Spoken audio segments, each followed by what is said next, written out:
Yeah, let's get it! Born from the spark under red, white, and blue lights. Forge my own path, climbing these brand new heights. This ain't a debate, we setting the new standard. The voice of the free, a vision that's expanded. True GRIMALDI Podcast. True GRIMALDI Podcast.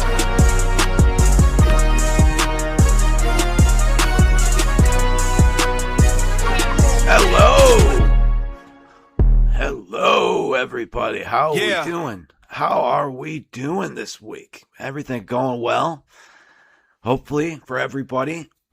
Hopefully, this is streaming okay out to everything. Tried a new technique that I think will cut back on some of the issues that we would have with lagging and stuff like that. So hopefully that's the case and there weren't any hiccups. But it's been another wild week. As it always is, every week it's weirder with the Democrats. More things come out. We're right again about more things. Because that's how it is. You know, when you call somebody a conspiracy theorist, realistically, all you're saying is that they're going to be right in about 6 months. Okay? So, in this case, it was a few years. But Big Mike, Mooochelle Obama, was on her brother's podcast and said this. Check this out. Michelle and her big bro are talking trans this week on their podcast, and she's all in for they, them. Just so proud of how you are being a role model for dealing with a child that's transgender. Absolutely. And that's, you know, that warms my heart, particularly as a black man. We've sacrificed a lot over this issue. Michelle and her big bro are... So, did she finally just admit that she's a man? I think that's what that meant. I'm pretty sure that's what that meant. So, yeah.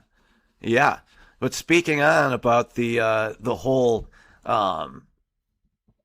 thing right now with drag shows and shit like that, there was this drag show that legitimately did a Charlie Kirk bit.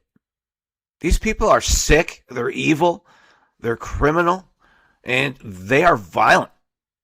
Straight up. If you think this is funny, there's something wrong with you. But this is what the Democrats are playing with.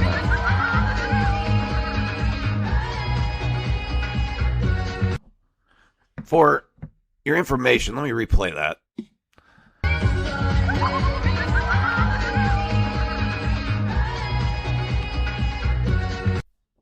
So, obviously, that's supposed to be Charlie Kirk in what is the most disgusting display of that I have ever seen. But that's what these people want. That's what Democrats are, okay? They're extremely violent creatures. And we're seeing this more and more now with, a lot of the Carmelo Anthony case. This shit is absolutely wild on its own merit. Right here, check this out. These are the new Black Panther Party, and we're gonna get their view on today's recusal of the judge. Oh, Black Power, yeah.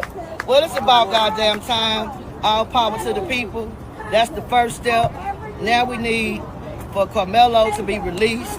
All of the racist acts that took place under Judge Roach, from them not letting people come into the courthouse when it's supposed to be a public hearing, from them not giving the jury instructions on self-defense, so Carmelo would have never got a murder case in the first place.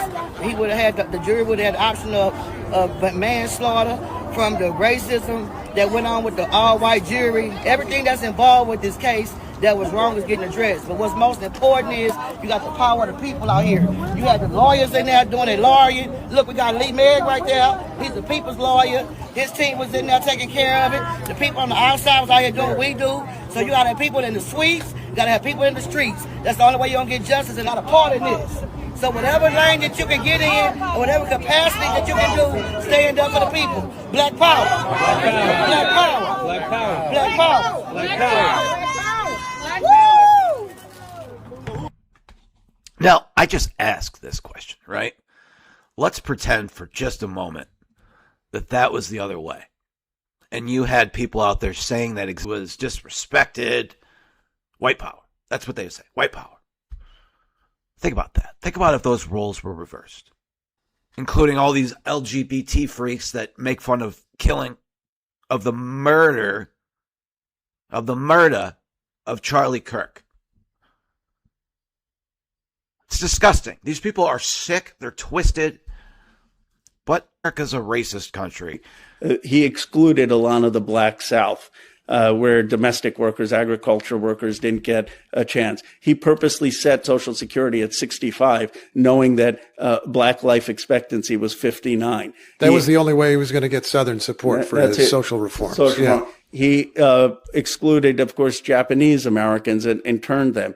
But a multiracial New Deal, in my view, is what is needed. And it will probably be one of America's greatest moments, because what we can do and will do in America, I don't know if it'll be my generation or the next generation, we will become the world's first cohesive multiracial democracy. Why is everything about race with these people? It's never about, oh, he's got the best credentials. Oh, he's worked his way from the bottom all the way to the top, like you have with J.D. Vance. No, it's none of that. It's, hey, give this to somebody because of the color of their skin. And I'm sorry, the way I was raised, that's wrong no matter what. Doesn't matter if you're black, you're white. If you hate somebody of the other race, you're a racist. And I just think the Democrats really need to put aside the whole race thing, because that whole thing has been overly used. You're going to get a few kids that still fall for that trap, because kids do. They're prone to it. It's kind of like putting credit cards back in the day. Sign up for your credit cards at your local fucking college town, where you get these freshmen that are signing up for these credit cards, racking up all this debt and can never pay it back. And they knew that. It's very predatory lending. But this is predatory in a sense, because you have these kids that have probably been told their whole lives they've been oppressed by their parents, their grandparents, and all of that, which is sad because they haven't. Race relations are a lot different than they were in the 60s, though with the Democrats, you wouldn't know that. You would think it's just as bad today, that we have separate bathrooms and separate classrooms and separate everything. But that's how the Democrats think, right? Oh, this black water fountain isn't as nice as everybody else's. And that's essentially what they say when they look at a low income community and they say, oh, this is all African Americans, which isn't even true, mind you. So it's like, who are you trying to help? It's all race related. It's all this bullshit, when you just need to be a good person, regardless of someone's color of their skin. And that's my point with that. But this year is, California. Democrats now have Democrats saying that some crimes are crimes of necessity. Check this one out. Bill that could give thieves a get-out-of-jail-free card. Now, it would create expanded diversion programs for offenses they consider crimes of necessity. But what exactly is a crime of necessity? The amendments make it clear that this policy only applies to low-level theft crimes, no felonies, and codifies case law. And while we have diversion programs for drugs and mental health, we do not have the same for crimes of necessity led by poverty. Joining us now, a man who's fighting back against this new bill, California State Assemblyman Carl DeMaio. Carl DeMaio, thank you for being here. So I'm not going to make you watch that video, but I thought that was just crazy. That now we're calling crimes of necessity, right?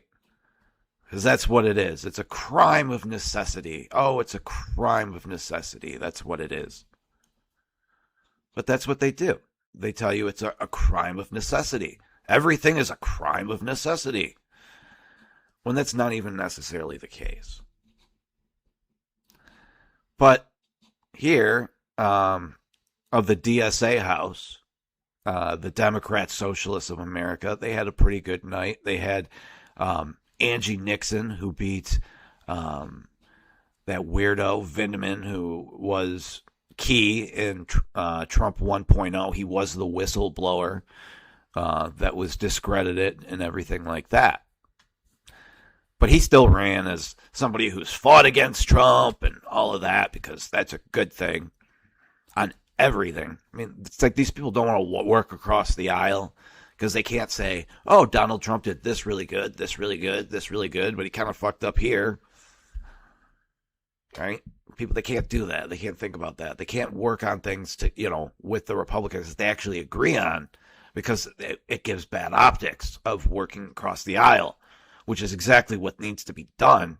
But the Democrats have become more of the party of obstructionists to get anything done, because they just don't want it to be done under Donald Trump, because he's just getting so many things done. But here's Angie Nixon staging a Black Lives Matter protest in the Florida House. Check this one out. When black folks are under attack, what do we do? Stand up, fight back. When black folks are under attack, what do we do? Stand up, fight back. When black folks are under attack, what do we do? Stand up, fight back. When black folks are under attack, what do we do? Stand up, fight back. When black folks are under. I don't understand it either. Why is it always yelling and screaming instead of, doing anything of action that can actually change lives, passing laws, changing things. But it's just crazy. You had Nick Shirley here this week on the Democrat Socialists. Check this one out. Is on the rise, and what do you think about communism? I think communism sells. It's such a simple idea and message. It obviously doesn't work at all, but it's something that you could so easily say to a young, naive college person or young person in general. You can say everything should be free, and healthcare should be free, and universal, and education should be free, but people don't really understand the ramifications behind that statement. So, this is nothing new. People have been trying to sell the idea of socialism and communism for years and years and years. Obviously, in pre-Soviet Russia, you had communism. That's where a lot of it started. You had the Mensheviks and the Bolsheviks, and the Mensheviks were kind of like your mainstream run-of-the-mill Democrat, and then you had the Bolsheviks. This was way back in like the 1800s, 1900s, and the Bolsheviks came in. They were kind of like the DSA activists of today, and they said, well, the Mensheviks and the Democrats aren't being radical enough, and they aren't promising you all the things that we're promising you. We can give you free education and universal health care and all of these great things, and then they never deliver. So that happened back in the day. It's just like a recurring ideology. History is a big fat circle, and it's happening again because it's such an easy thing to sell, but it's never worked. Didn't work in Russia or the Soviet Union or China or Venezuela. Communism never works, but it's such an easy idea to try to convince people to vote others in with. So I hope that people read because those who know history do not repeat it. So we just have to teach kids why it doesn't work. What does it mean to be a part of the DSA and be a Democrat socialist? What's that actually mean? So DSA is the Democratic Socialists of America, and it's very, very scary. And the Democratic Socialists of America, they are using the Democratic wing of politics to Trojan horse all of their ideas through, but they're very different than mainstream Democrats. What these Democratic Socialists of America want to do is usher in communism and destroy America from within. And I'm not being dramatic when I say that, because there are many DSA members who are online all over X, you can look it up, saying we want to take down the American empire from within. We want to destroy Western civilization. They're vastly different from the left. They want to destroy all of the institutions that we hold near and dear here in America. They basically want to root out everything that our founders worked so hard to build and start again, just like the Bolsheviks did way back in the day. If she's not married, marry that girl, because she's brilliant. She's smart. She's great to listen to. This one, on the other hand, these Democrat socialists, like Hassan Piker, for example, like, check this one out of Hassan Piker just being a fucking dumbass. I hate this fucking country so much. This is a moment of anger for like something that is just so routine, such a first world problem. But it is emblematic of all of America's much more consequential violence. I want to say a few things about our country. and what this country means to me. Because we live in the greatest country in the world, and even on our worst day, this is the best place to be. You understand that this is the greatest country in the world because brave patriots raise their hand every single generation and say, I will defend this country against all enemies, both foreign and domestic, even if it means my life. And by the way, it doesn't matter what you look like. It doesn't matter where you're from. Your race, religion, color, or creed doesn't matter. We all bleed red, and this is our country. One nation under God. Amen. Puts people, and then we're just going to leave the Republicans alone and hope that they just, don't show up to vote. No, not this Democrat Party. No, they need to do it all. They need to absolutely, when they get in power, they're going to tell you what you need to do and how you're going to raise your kids and why you're going to do it that way. It doesn't matter because it's the Democrat Party. They know better than you do. That's why they don't even have primaries anymore. But this is who the Democrat Socialists of America are. It's freaks like these people. So the two things that we're famous for is our commitment to a program and our hatred of the United States Constitution. And what the program does is it gives us a roadmap to revolution, and it gives us the obstacle that we finally will have to get over to have a revolution, which is the United States Constitution, the basis of the United States government. And what the minimum maximum program specifically, what that format specifically gives us is that roadmap. It gives us the minimum circumstances under which we would be able to take power and govern. And it gives us the maximum program, which is the goals that we're actually aiming for. It also clarifies democracy as both the end goal and as part of the process to get there ensures the internal party democracy that we want to see in DSA. So it really wraps up the revolutionary tradition of democracy that I think socialism and abolitionism in the United States have always been a part of, and aims at a future that we can live in as a human species. Because I think absent a revolutionary democratic socialist republic in North America, we may not have a livable future. These people are fucking retarded. Look at them. Cliff Connolly, dumb. Okay. But that's what the Democrat Socialists of America stand for. They target the Constitution, like we just showed. Watch this piece. Stands in the way of their planned revolution as these resurfaced comments give Republicans a new midterm attack line. The two things that we're famous for is our commitment to a program. To digress in their big party kind of thing. This.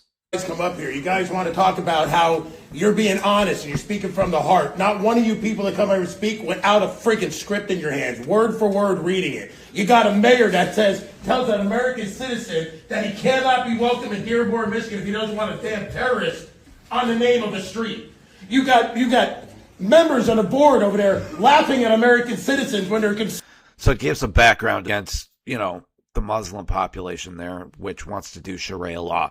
You have these in the big tent party of the Democrats. That big tent, right? The one we were talking about.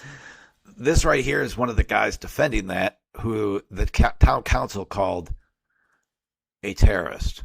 Concerned about Sharia law and the Muslims that are telling us we're going to take over your city. We have Hassan Piker saying we're going to do things to your women. And we're saying, oh, this is peaceful? That you people came here to give us peace? You guys came here to conquer us. This is the Crusades all over again. You're going to think you're going to take this country without firing a shot? How about this? How about the American citizens say, no, you're not going to do this. That's right. We're going to stand up. We're going to tell you, everybody here, from felons to normal people, Bible thumpers, little grannies everywhere, tell this Muslim invasion, you're not going to happen in the United States of America, not while Christian crusaders are standing here blocking you. And that's all I got to say. God bless you. God bless you, brother. The Democrats, big new guy. He was their big name. He was running for governor, and then all of a sudden all these sexual allegations came out against him, and he fell from grace, as they say. But everybody knew about this in Washington, and he slept with a Chinese spy, okay, named Fang Fang. Now, Fang Fang was one of those Chinese spies that came here through college, and she was spying and sleeping with Eric Swalwell while he was on the intelligence community, Intel committee. And the whole thing is that they were saying, you need to get him off that Intel committee, especially when you know that he's sleeping with a Chinese spy. But Nancy Pelosi kept him there, and she berated McCarthy for even saying something like that. Well, now he was, they legitimately stopped him in an airport and took away his phones. They confiscated his phones. So this is the funny stuff that the internet came up with for this one. Listen. Here, watch this. I fuck. Because it's so true. And so this, I digress. Check this one out. This one here, just as wild. We have just learned that the FBI has seen him at San Francisco International Airport on Saturday and then from his Washington, D.C. home on Sunday. Eric Swalwell was not detained or arrested, and we're told the federal investigation involves sexual misconduct allegations against him. 2 women who have spoken publicly about sex misconduct. So he's become, because they like to use this hoax against Donald Trump, and a lot of these Democrats that just don't care, pay attention, they'll be like, yeah, Trump's a pedophile protector. No, Donald Trump was the one that turned in Jeffrey Epstein, and I always know that people that say that stupid shit never read the files at all. Because if you read the files, now the Democrats have long had their problem with the truth, because it's always been against that. But this here is an old debate from 1992 from Rush Limbaugh against Al Gore. Check this one out here. Rain. Now we've got a whole new category of global or strategic problems, which include the hole in the ozone layer, which now could be decades unless we stop, the pollution of the oceans and the atmosphere, and the like. These represent brand new challenges. Dismiss all of these issues, but at least you dismiss them as having been proven beyond a shadow of a doubt. Well, absolutely. I don't think that there's anything in depletion we can, but I think, Ted, that there is not a crisis. See, this is the problem I have. I don't think the Earth is fragile. And still, we're not reacting. This one. One day you're going to be the president of the United States. And Elon Musk has said this guy's fucked. Check this one. They would clearly tell you that there's a great spirit. They're wonderful, submit to the will of God, or this country will fail. The world will fail if you keep on marching. We're in Buford, Georgia at the beautiful Black Pig Barbecue and Grill. I like what you told me off camera of you cross that line, we welcome you as family here. Yeah, so that's the whole thought, because, you know, we would have been a little eclectic, a little bit of everything, right? And to treat people respectfully the way you want to be treated, right? So the minute you cross the threshold. Around here, life is simple. The doors are open and the tradition runs deep. It's the kind of pace and lifestyle that people naturally picture when they think.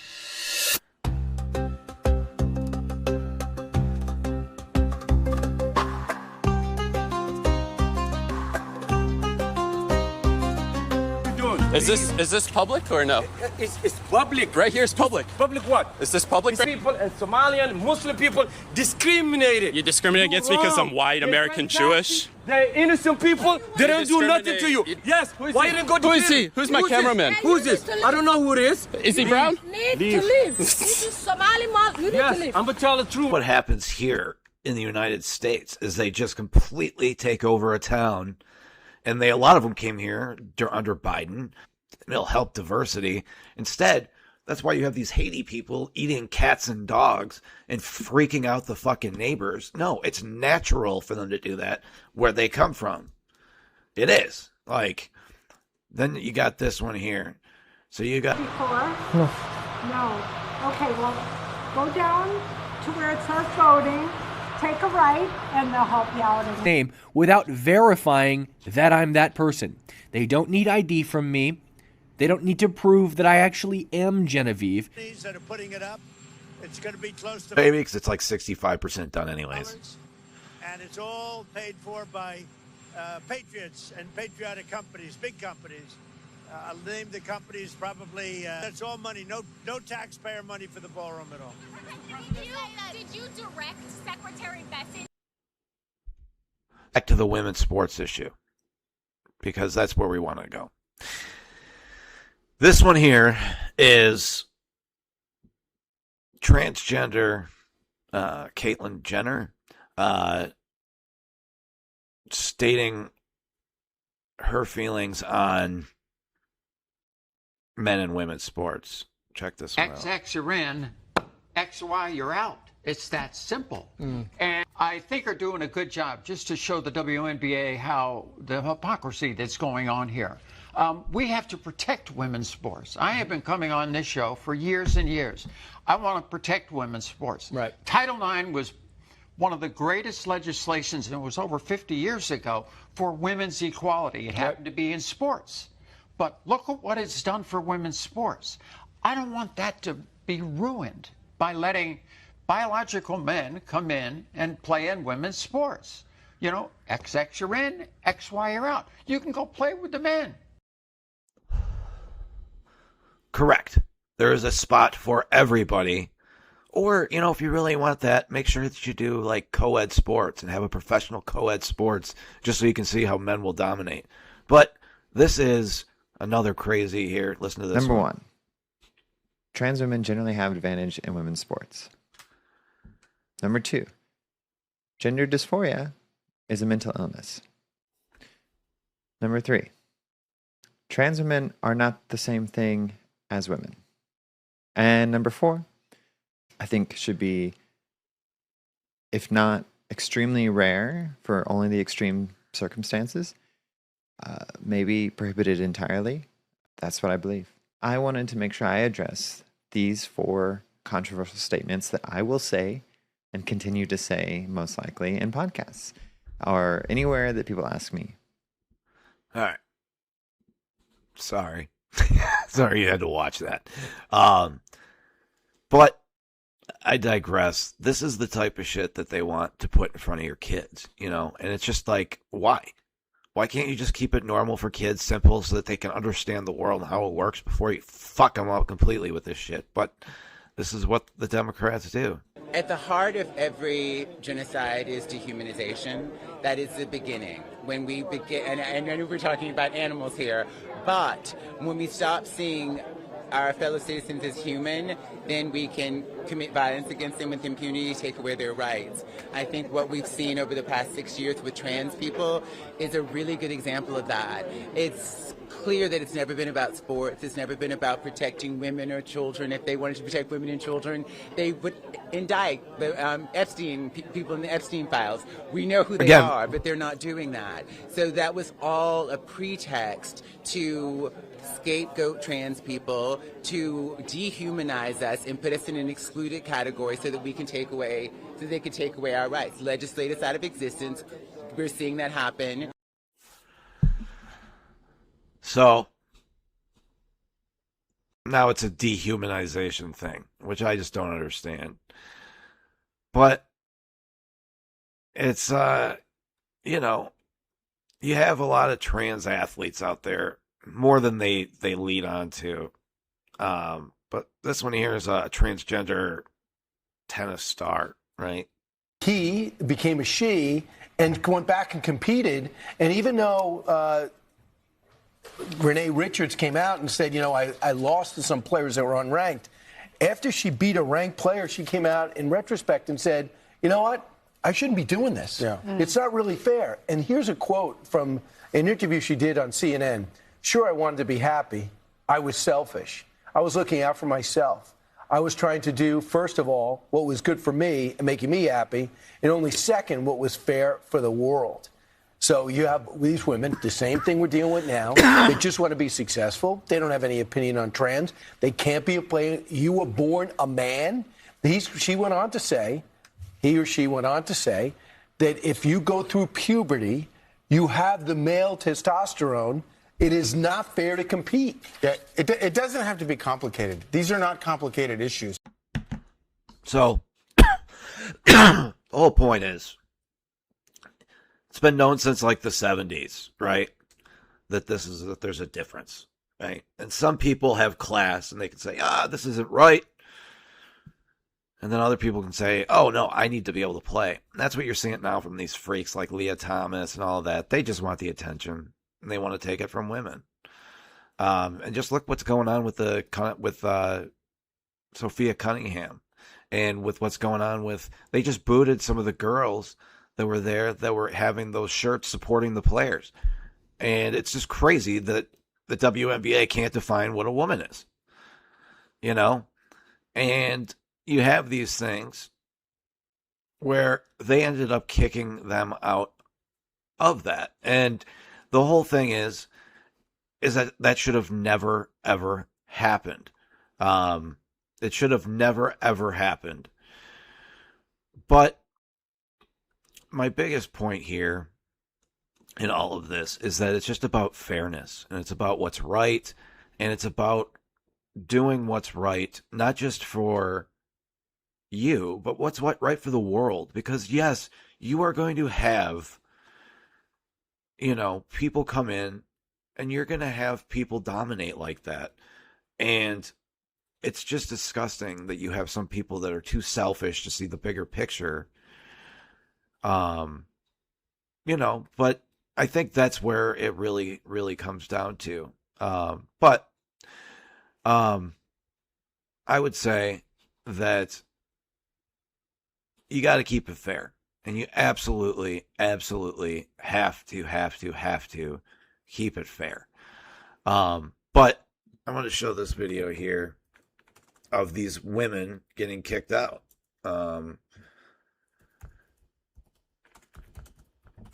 They were kicked out of the WNBA. Now think about that. The WNBA doesn't know what a W in WNBA stands for. So they're letting men in. And I never thought in a million years that you'd have to actually do this.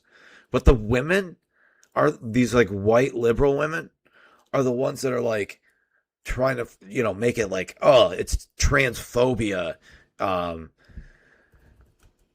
it's not. It's natural to do that. And anybody that tells you that it is straight up lying to you. But you had just this ongoing issue with all of that. And it pisses me off. So I'm going to digress. So I do have this video here and I'm looking for it because the one that I had was broken. Is that you absolutely have to keep it fair, because otherwise you're going to end up looking like this.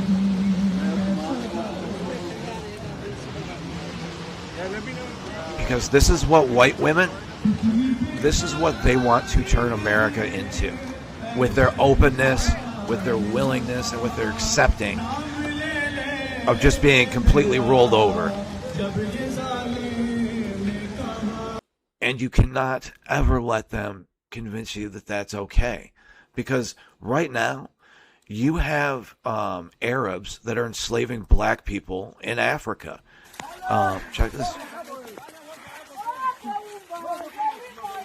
Just to show you the whole thing.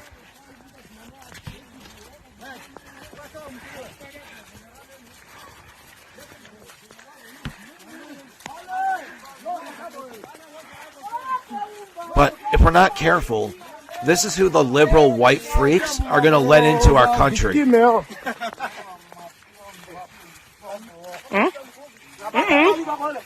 People that straight up think that these people are third-class citizens. And all they do is, they think it's okay. They think it's great. So check this one out here. I'm talking about. Now, what you need to understand, for those of you who keep messaging me and obviously don't know what Islam is, I have friends who live in Islamic countries, okay? So when I tell you that if you're a woman and you have your hair down like I do right now, guess what? If it's not covered, jail. Oh, you want to walk outside without a man? Jail. Oh, you want to speak your voice and use your opinion? Jail. Actually, sometimes they might unalive you for that. Oh, what was that? You want to wear any kind of clothes that you want to wear? Sorry, death. Oh, what was that? You want to drive a car?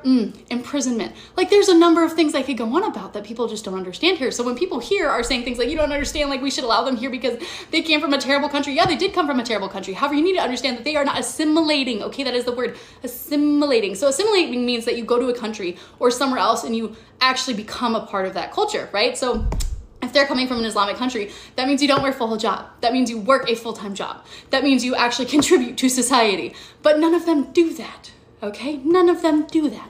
In fact, if you go to Minneapolis right now, Minneapolis is like 98% Islam, or at least full hijab and wearing burqas and things like that. That is what Minneapolis in the United States is like now, okay? And you go to Dearborn, Michigan. Oh, what was that? They have a call to prayer?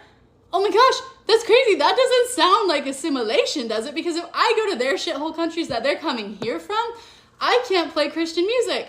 I can't go talk to somebody about God. You know why? Because I'll be put to death. But they can go to any other first world country or any country of their choice and force the culture to change to be what their religion is. That's my problem. I have a very good visual. And how well said was that, especially from like that perspective too, especially with what I just showed you, what they actually think of us. And all this while, you've got that stuff going on in Dearborn where you got guys that are trying to take it back and trying to make sure that it's okay. And the whole council is legitimately sticking up for the Muslims, changing it and whatnot. But, they're chanting Allahu Akbar in Dearborn, Michigan. Muslims took over their world, baby.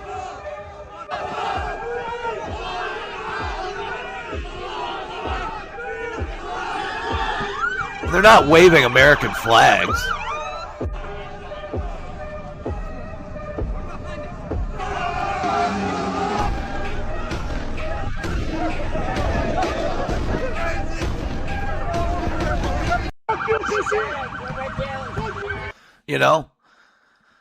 It's like, and the way that they are is it's like with a bunch of like Muslim ones and stuff like that, but it wasn't like a peaceful thing. They're attacking our cities and they're attacking everything. And you need to make sure that they understand that if you come here, you need to assimilate. And you have this guy out here right now who's been preaching a lot of this in Dearborn, Michigan. We are a nation of Christians. We are one nation under God, indivisible, the God of the Bible, the God of the Lord Jesus Christ. That's the God in whom we serve. My name is Pastor Lorenzo Sewell. I have the honor and the privilege of being the senior pastor of 180 Church, where President Donald Trump came for his birthday weekend. It was there that I had an opportunity to pray over the president. And it was at that moment that he told me I would pray at the inauguration and I would be able to preach at the rededication. The reason why I'm here today, because Dearborn, in all of your prosperity and everything that you've done, the spirit of Hubbard is still in this city. The spirit of racism still dwells in this city. This is a city that has prospered with your mosque and your call to prayer. But yet it's on the back of my people. It's on the back of black people that we have funded everything you do. You look down on us. Your police enact injustice on us. And when Jake Lane talked about Jesus, he was assaulted because you are not up under American law. You are up under Sharia law. That is the reason why you have made no arrest. You laugh. You are 3 generations of racism in this very city. You know it. You have seen what has happened in this city. And it is my people that have funded you. It's my people that made sure that you have what you have. And you spit on us. You degrade us. But you're only 1% of this nation. We are not a nation of Muslims. We are a nation of Christians. We are one nation under God, indivisible, the God of the Bible, the God of the Lord Jesus Christ. That's the God in whom we serve. I want you to prove to me we're not up under Sharia law. Will you denounce, Councilman O'Reilly, will you denounce Sharia law? Will you denounce Sharia law?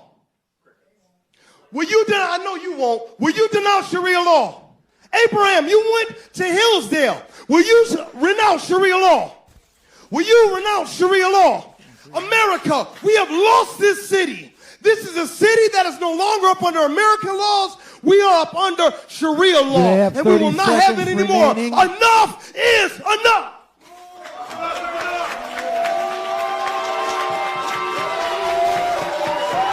Hell yes. Give the man a standing ovation.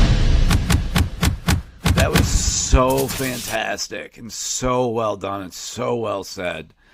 And just fantastic all the way around. He's a great pastor, and I remember him preaching at the inauguration too. And it was just, he's a great pastor, and he gets it. But Christians are being attacked, especially in Dearborn, especially in these Muslim cities. And as an American, we have to stand up to that bullshit. We got to stand up to the Democrats that just open the door and say, "Come on in." We have to stop the bullshit. We have enemies. We've made a lot of them. We got to lock our doors at night. People have got to come in the right way. Come in through the front door or don't come at all. Or you got to go home. So that's my point. And that is where I will end this Saturday. Thank you so much for listening. Thank you for coming out. AI Sports Predictor at ai.grimaldi.tv. Check us out at grimaldi.tv for all the following updates with sports and everything like that. God bless every single one of you. Keep the faith and get out there and talk shit to a liberal today. Thanks so much for watching. God bless.